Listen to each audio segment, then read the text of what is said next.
जली जी। अध्यक्ष महोदय, मैं आपका संरक्षण चाहता हूं एक मुद्दे के ऊपर कि मैं जिस चुनावी क्षेत्र से आता हूं औरंगाबाद में, वहां पे दो मंत्री बनाए गए हैं, एक डॉक्टर भगवत कराड़ है और दानवे साहब है। आपको पता है कि दिशा जो है वो सबसे इंपॉर्टेंट कमिटी है जिसके अंदर केंद्र सरकार की जितनी भी स्कीम्स है हम उसको मॉनिटर करते हैं। दिक्कत ये हुई है कि मतलब चूंकि अब ज्यादा वक्त ये नहीं दे पाते हैं तो दिशा की मीटिंग्स हो नहीं पाती है।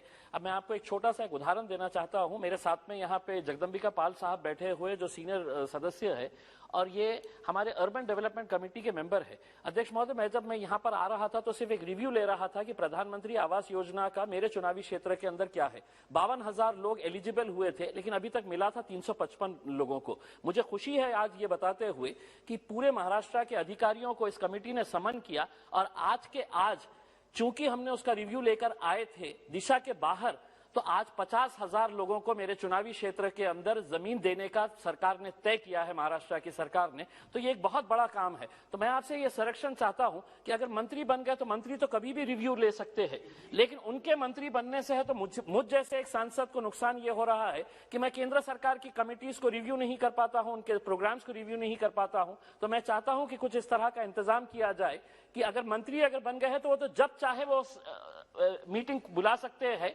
और जैसा रिव्यू लेना चाहे जब चाहे ले सकते हैं, लेकिन उस प्रोसीजर के जरिए हम जैसे लोगों को बड़ा नुकसान हो रहा है और इसके जरिए है तो जो सेंट्रल गवर्नमेंट की स्कीम्स है उसके साथ हम इंसाफ नहीं कर पा रहे हैं। तो अध्यक्ष महोदय, मैं आपसे हाथ जोड़कर यह विनती करूंगा और साथ ही साथ सेंट्रल गवर्नमेंट की 15 पॉइंट माइनॉरिटी डेवलपमेंट की भी मीटिंग है तो पिछले 1.5 साल से नहीं हुई है और ये पूरे हिंदुस्तान के अंदर ऐसा है। तो मैं चाहूंगा कि ये दोनों मीटिंग्स रेगुलर बेसिस के ऊपर करवाने के लिए आपकी तरफ से कोई एक आदेश जारी किया जाए। धन्यवाद।